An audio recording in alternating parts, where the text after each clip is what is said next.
When you're about to fight someone twice your size, everything changes. Their reach, strength, and weight create real physical disadvantages, and they can destroy your confidence before a single punch is thrown.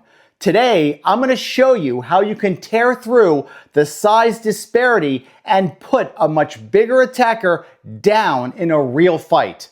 Let's check it out.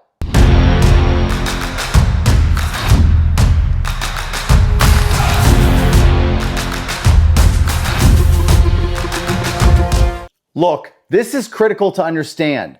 Mixed martial arts, boxing, and jiu-jitsu train to fight people their own size, inside a controlled system with weight divisions, time limits, and safety rules. But the street doesn't care about weight classes.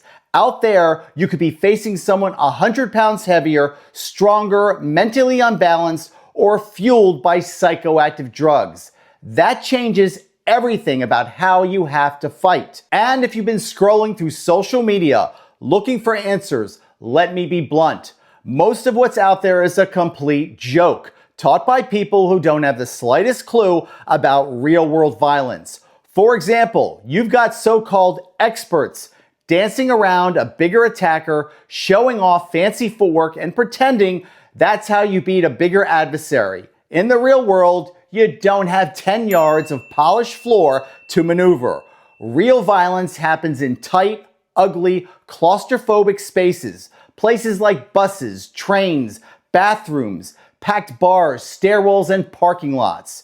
You're smashed against walls, blocked by furniture, pinned by crowds, and dealing with someone who wants to destroy you, not a training partner playing tag. And it even gets more absurd. There are idiots out there claiming that fighting a larger opponent is just as easy as fighting someone your own size. That statement alone tells you everything you need to know. They've never faced a truly big, violent human in real life. They have no clue what size, strength, reach, and raw mass actually do to your timing, your movement, and your ability to survive. What I'm about to show you are concepts from my book, The Bigger They Are, the Harder They Fall. This book is written specifically to teach you how to fight a bigger, stronger opponent in the street. Now, I wrote this because every single self-defense book out there skipped the one scenario most people fear: facing someone who can overpower you by pure size and strength. The Bigger They Are, the Harder They Fall teaches you how to control fear before the first strike, how to outthink and dismantle a massive attacker, and how to build the skills to survive when the odds are heavily stacked against you. You'll learn the do's and don'ts of fighting a massive fighter, the 5 best knockout targets, how to stay off the ground, and real combinations that end fights fast. I'll put a link in the description down below if you guys want to check it out. Fighting a larger and stronger opponent isn't a single technique or a quick trick.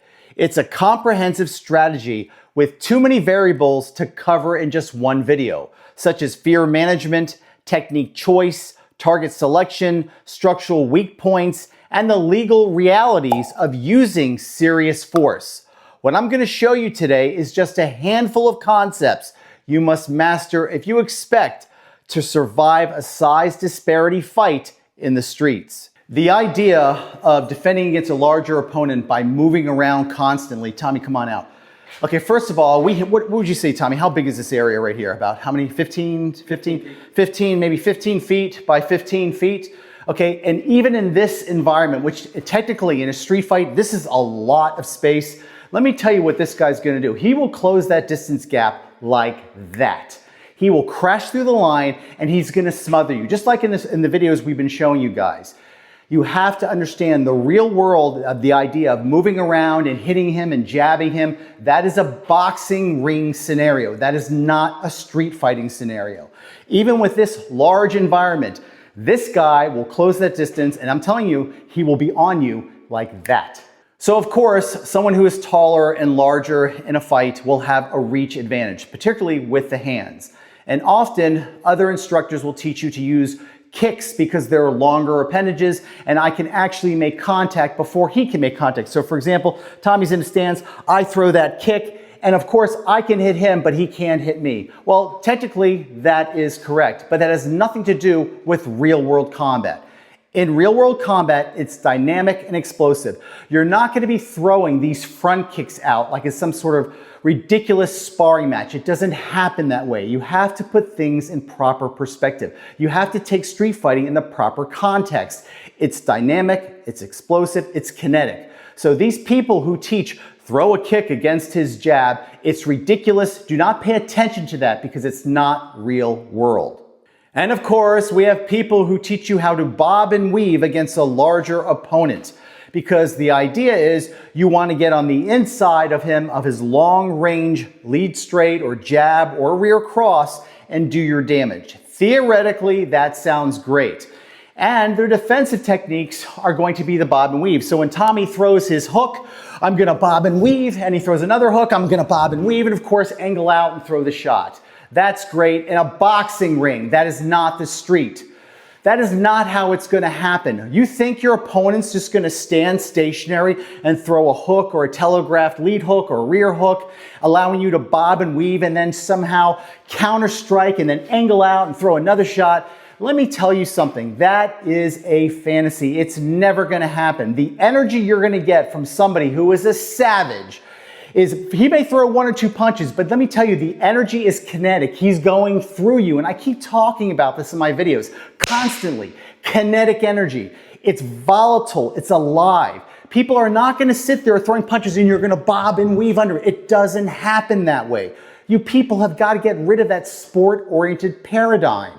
Some people teach taking the larger and stronger opponent to the ground. Now, if you do this, there's some important caveats to keep in mind. Number one, pray to God he does not have an edge weapon, because if he does, you're toast. Next, make sure there's no multiple attackers. Again, if you're absolutely certain, maybe you can take him to the ground. Also, spectator intervention. People love to jump into fights even if they don't even know the context. They love to give anybody an ass beating. So if you're down on the ground, people could invariably jump in that you had no idea were going to be involved. These are various factors, but most importantly, depending on the size of the adversary, and I'm talking about gigantor. If you get in a ground fight and he gets the dominant top position, you could be facing positional asphyxia. You could actually get taken out of the game just by his sheer weight and strength. And do me a favor, don't post any of these UFC matches when there were these large giants who were defeated by smaller fighters. You're not being realistic. You're giving anecdotes. You're not being realistic about the real world. Always understand, if you're going to take it to the ground, all of these factors and variables have to be put into your mind before you do this. Because if you end up doing it and there's a knife, multiple attackers, you're going to be toast. From the ancient Colosseum, where gladiators lived and died, to the storm-torn seas, where iron met flesh upon shattered decks, to the battlefield, where wrath carved kingdoms in blood, bone, and steel, we follow the War Machine. War Machine Chronicles celebrates the warrior archetype, the ethos society seeks to suppress, to soften, to erase. From the age of iron and blood, where warriors roared defiance in the face of death, to all men who still feel the war drum beat beneath their skin, written for fighters, soldiers, and survivors. For those who still walk the edge, it is transformation, forged to harden the mind, discipline the body, and sharpen the will. War Machine Chronicles, not just a book, it's a sacred codex of wrath. Over 300 pages, more than 100 haunting illustrations, combat verse, and lethal philosophy forged by Sammy Franco. War Machine Chronicles, not just a story, but a weapon. It teaches, it tests, it transforms. War Machine Chronicles, Available now on Amazon in hardcover, paperback, and Kindle.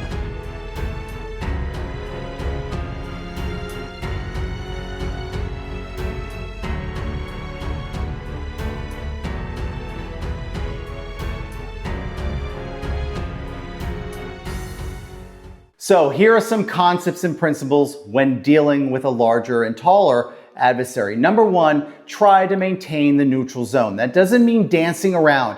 It means during the pre-contact stage with Tommy, I don't want to get up close to him, okay? Only when I'm going to do damage. So ideally, the neutral zone is the distance where he can't punch, kick, or grapple, or do anything to me. So this is the distance where you try to assess the situation, diffuse the situation, and also set up a first strike.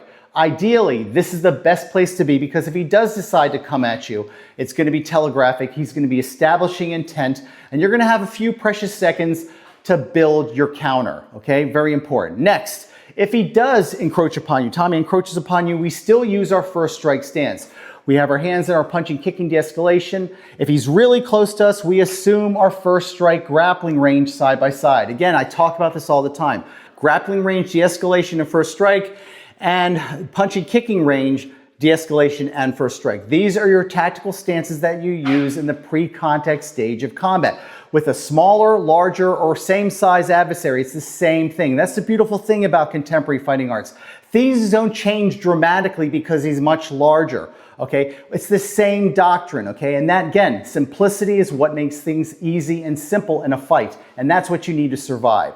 So, we're going to set it up with a de-escalation, which is a first strike stance in this case, and then you're going to launch strikes at vital targets, which is the targets I talk about in the book. These are first strike targets, and the idea is to temporarily stun him, immobilize him, to allow you to shower him with other techniques, compound attack techniques, such as a lead straight, rear cross, hooks, uppercuts, hammer fists, and the variety of the CFA arsenal. So we set it up. The idea is to set it up. Now again, there's all different types of attacks that can occur from a larger adversary. It could be a surprise attack.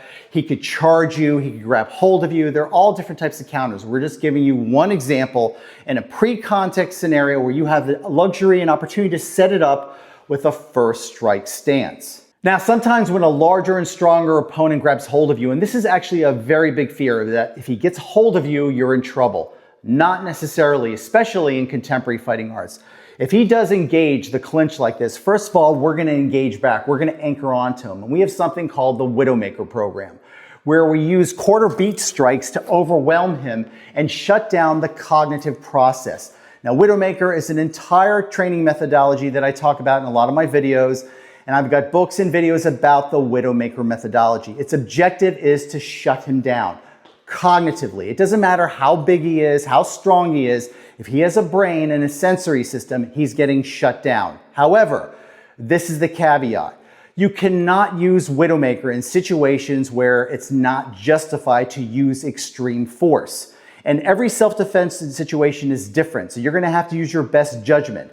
But just understand this, you just can't default to something like Widowmaker in a situation that doesn't justify this kind of use of force response. What's the takeaway? The takeaway is that if he's bigger and if he's stronger and taller, it does not matter if he grabs hold of you. From a stand-up position, you could use something like the Widowmaker to neutralize him. A larger and stronger opponent can also grab hold of you, like in headlocks, different type of choking techniques, and that's where something like savage street fighting comes into play. Now, this is a vicious counter-assault methodology that's used for extreme force situations only. Now, savage street fighting is far too vast to cover in this short video, but I have a full-length instructional video and companion book available for sale on my website at sammyfranco.com. And if you're a War Machine Elite member, you can stream the entire video for free inside the members only section of this channel. And if you're not already a member, click the join button below to see the different membership options we have available. Hey, we're about to get back into the video, but let me ask you something. Do you want to legitimately accelerate your self-defense skills? And are you sick of clickbait videos teaching absolute garbage? Or tired of being misled by unqualified wannabe experts who have zero credibility or experience? If the answer is yes, now is the time to join my War Machine memberships. As a member, you're going to get exclusive access to in-depth training videos, exclusive full-feature video content, downloadable training PDFs, and direct insights you're not going to find anywhere else. Plus, you're going to have direct access to me in the comments section of all my videos. So if you have questions, you're going to get real, detailed answers from me and not some random keyboard warrior. So if you're serious about mastering real-world combat skills, hit the join button below and start training like a true war machine. Now, let's get back to the lesson. Now, before we go any further, let me make this absolutely clear.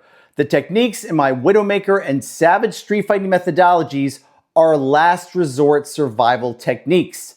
They're only used when you're facing imminent danger of death or severe bodily harm, when you have no other choice. And understand this, just because someone is larger, stronger, or more intimidating than you does not automatically justify the use of deadly force.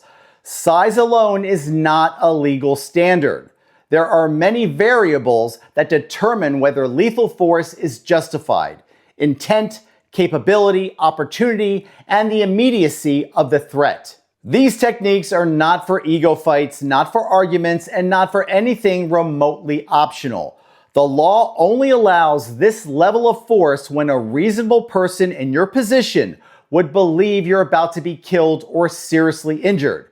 If that level of danger is not present, you do not use these techniques, period. When it comes to fighting a larger, stronger opponent, you can't rely on social media wannabe experts for advice.